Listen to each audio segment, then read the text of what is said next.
Hey, my friend, how are you today? How are you relating today? Or how are people relating with you? Are you finding it really challenging right now with these self isolation, kids at home, everyone under each other's feet, being separated from family and friends, co workers, and the normalcy of life? Well, this COVID crisis has really reminded me of the days after my first husband passed away, and what happened with in the coming days and weeks after that was quite interesting. How my relationship dynamics changed. People that I thought were my friends turned out to kind of be, some of them turned out to be enemies. They turned against me. I had people that rose up in their relationship with me, which I never realized that meaning they rose up, they stepped into a new role with me in this time and this season. Lots of different things changed and ebbed and flowed during that crisis afterwards. And that brings me to what I wanted to talk to you about today, is how are you relating and how are people relating with you? Because we're really being stretched in our way we relate with people, or people are relating to us. And that's something that you're going to notice not only with yourself, but also to help your children through. This is a great opportunity for us to learn some new skills about relating and communicating with people, or building relationships, because we're going to have to work harder.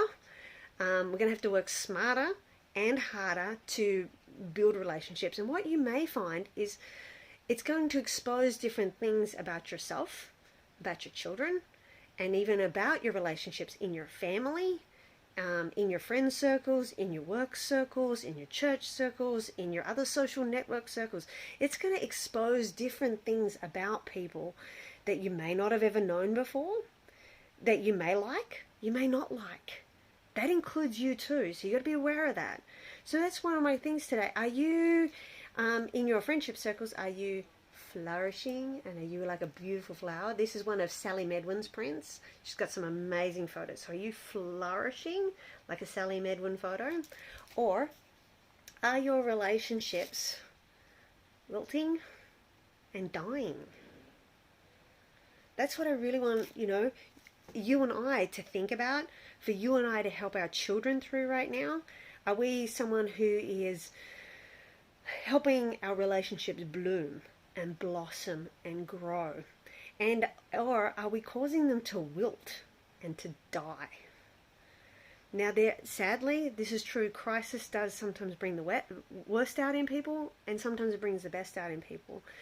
And this is where you've got to have to also learn the skill of having some good, healthy boundaries. There's some great books by Dr. Cloud, I think it is. It's called the Boundary Series.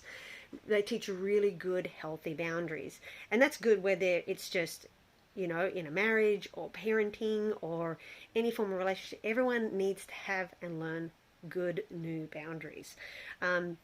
Because we've been thrown really out of whack in these times and these days. So having healthy boundaries and learning new relationship skills are very, very important.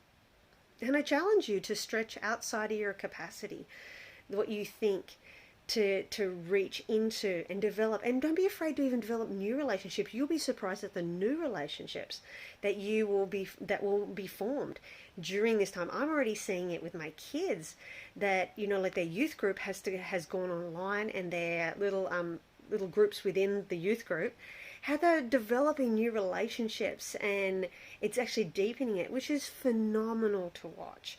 We're actually getting to know each other on different levels and different ways, and it's just it's becoming, I think we're becoming more personal, which is great. I think it's a blessing.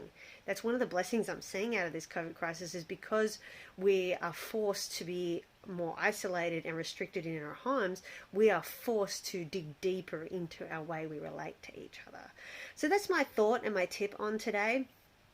Don't be afraid of what you're feeling. Be willing to discover, be very self-aware of what you're feeling. Be observant of what's going on with your kids and even your spouse, what's going on with them, and be willing to dig into it and to look into it, and even what's going on in relationship circles and everything like that, to see how they can be improved, or whether those relationship circles need to be moved away from, setting healthy boundaries and so forth.